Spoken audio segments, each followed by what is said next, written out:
Let's get stuck in with our panel tonight. Steve Price in for Chris Kenny, who'll be back with you next week. I'm joined by Caleb Bond from Sky and my old mate Ollie Peterson from 6PR in Perth. We just, gentlemen, saw Peter Dutton on his feet, budget in reply speech. They can't actually do much with those speeches, but I must say, I thought that Peter Dutton, Caleb, he looked very confident.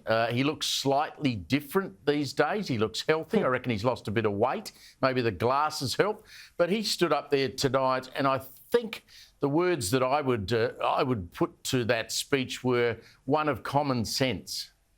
Yeah, and we were wondering, you mentioned his weight, we were wondering in the makeup room before whether perhaps he had a little bit of makeup on his head because it didn't seem to be as shiny as one might have expected. But I have to say that overall I think it was a pretty good budget in reply speech. There were some things like banning in-sports betting ads that I don't particularly think was a typical Liberal freedom policy, but I think some of the points he made, particularly around welfare, such as the idea that allowing people who are on job seeker to be able to work a few more hours a week in order to supplement their income as opposed to raising their income, which, you know, when you take into account how much that rise is, it's not all that much, would be far more sensible and far better for the economy, particularly when you take into account the fact that underemployment is at something like 6.5%. I think that would have been a better lever to pull, and the opposition leader was right to point that out.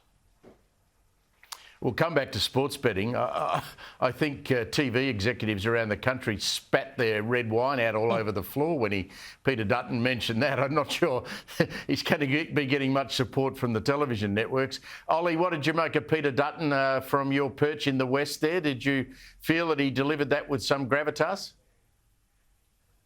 Yeah, I think so, Steve. I think he probably surprised a lot of Australians tonight. And this is an opportunity really for Australians to get to know Peter Dutton and to really shape an image of Peter Dutton, who hasn't been, you know, in portfolios when he was a minister, where he was obviously, you know, portrayed with some very difficult scenarios. So I think the advantage he has at the moment, and something that the Albanese government neglected on Tuesday night in Jim Chalmers' budget, was obviously Middle Australia. So if he can start to shape a narrative around, you know, John Howard's forgotten Australians and Middle Australians, then this is a way I think that the coalition can make up some ground. There's obviously a lot of ground to be made up, but I think this is a pretty positive start for the opposition leader this evening. It'll just be interesting to see how successfully he is now in prosecuting these alternative policies and whether or not it actually gets picked up and discussed in greater detail.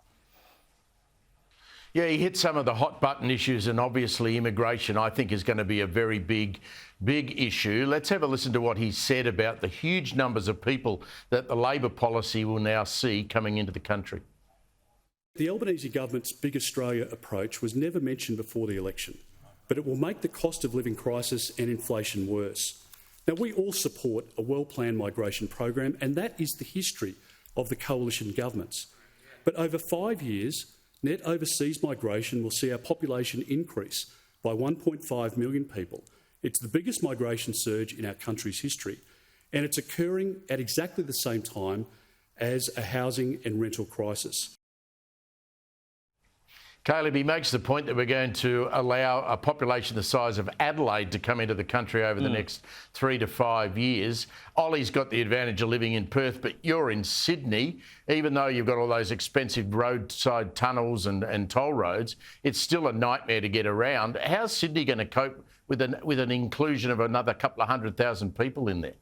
Look, I really don't know. And of course, you and I are both from Adelaide originally, Steve. And Adelaide, I think, has one of the largest urban sprawls in the world. And this is the problem that we have. You look at a city like Sydney and a city like Melbourne, which are the two places where most of our migrants go. They're already basically at breaking point. And the outer suburban rings keep growing and growing and growing. There's only so much time you can keep doing that until we get to the point where our cities are unmanageably big, We don't have anywhere to put people at the moment. Anyone who's tried to rent a property in the last year certainly knows that. And no one has yet answered where these people are going to go. If you put more pressure on Sydney and you put more pressure on Melbourne, it will eventually come to a breaking point. And in aid of what? We need more people to fill the jobs, but bringing more people in necessarily creates more jobs. So then you've got to bring more people in again to fill those jobs, and on and on and on and on it goes. It's a never-ending story. Yeah, it is, and I can't see how solving a rental crisis is solved by bringing in more people. Ollie, let's turn our attention to sport. You love your AFL in WA. The AFL has its Indigenous round, the Doug Nicholls round, coming up. The Port Adelaide Football Club, for some unusual reason, has decided over those 2 weeks of the Nicholls round to change their name from Port Power to Yata Pulti Football Club.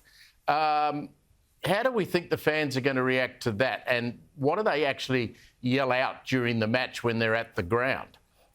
I think this is where it does become a bit confusing, to be honest, Steve. And, you know, people might think I'm ignorant by saying this, but, you know, the Fremantle Football Club goes down this path by calling themselves Whitelup. And I understand the reasons why they want to do this for the acknowledgement. But if all the clubs go down this path, as you say, it's actually going to create a little bit of confusion. Sure, it might be naive ignorance to not go a little bit further and research it, but you thought you were watching Port Adelaide play or Fremantle play or West Coast play.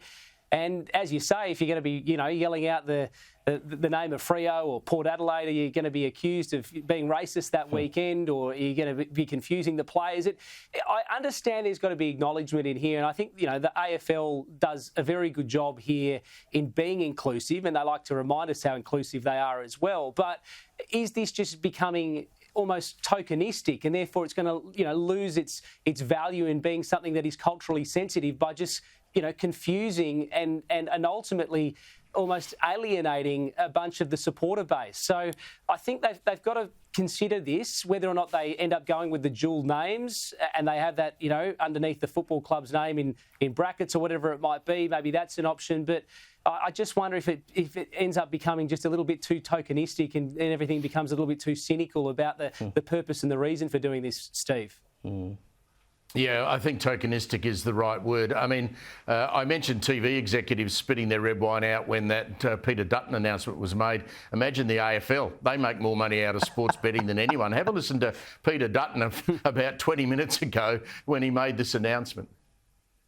I announced that a coalition government will move to ban sports betting advertising during the broadcasting of games. Ads would be banned for an hour each side of a sporting game. Yeah. I encourage the Prime Minister to work with us on this initiative to get it implemented now. Caleb, AFL game, as you know, goes for 120 minutes. Peter Dutton has just announced there that there'll be no sports betting for 4 hours on commercial television either side of an AFL game. What? It's just ridiculous. And just on the previous point, I don't know how many Port Adelaide supporters would actually be able to pronounce any of those names. I say that as a good Crow supporter. But the idea... Well, I think I mangled it myself tonight. You probably did. That's all right. But well, I don't think I got it right.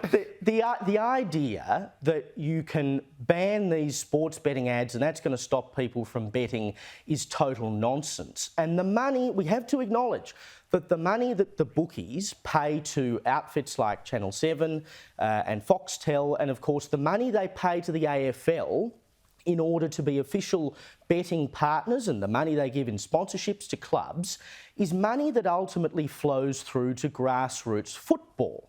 And if you take that money away from them, cuts will have to be made somewhere. Now, yes, the AFL is a big organisation and they make a lot of money tax-free, but they make a significant amount of money out of wagering. And if you start tinkering with that, you will see cuts at the grassroots level, and that's where that money ought to be spent. I don't think it's good for the game. Most people know how to have a punt responsibly. There's a small number of people who, of course, are addicted to gambling and gamble money they shouldn't be gambling, but those people are not going to stop gambling because you took 4 hours worth of ads off television. You're just going to deprive the game and the sport of money it could have otherwise had to invest in kids. And of course, this betting ban would also apply to NRL. Ollie, is gambling on AFL a problem in WA? Of course, but I think the AFL opens itself up to this, Steve. I mean, remember earlier in the season, they banned internal tipping competitions. I mean, that's taking it, to the next level, that at AFL House you can't tip every single week, that you have the office tipping competition and you all get up each other for who's tipped the winners during the week and who hasn't picked a winner. So I think the AFL's opening itself up to this. I realise that there is an appetite in Australia, and it's probably a growing appetite for some sort of regulation around sports betting and gambling, but that has blindsided, I think, most of Australia today, that Peter Dutton, if in government, would ban the live ads and the gambling ads, as you say, even an hour before and an hour after. TV executives would not like that one iota. Caleb, I see the vista of the magnificent Sydney Harbour Bridge over your shoulder. You're now in that state going to host the funeral of Barry Humphries, the comic genius who we sadly lost. There has been a huge row today because the family, according to Peter Ford, the entertainment reporter of Barry Humphries, don't want to have anything to do with Daniel Andrews or Victoria because of the way Barry was treated by the comedy festival in this state. That doesn't surprise you, I don't imagine. No, it doesn't surprise me at all. I mean, Andrews did not intervene at all when the Cowards at the Melbourne International Comedy Festival, which Barry Humphries co-founded, took the Barry Award away from the festival because he made some comments about transgender people. I'm not surprised at all that they wouldn't want any involvement in that, or Andrews to be involved in that. And for the Prime Minister to come out and say that the Andrews government would be involved, I think blindsided them, and that the idea of a state funeral may very well be off the cards now. Caleb and Ollie, great to catch up with you both. Thank you very much. Have a great weekend.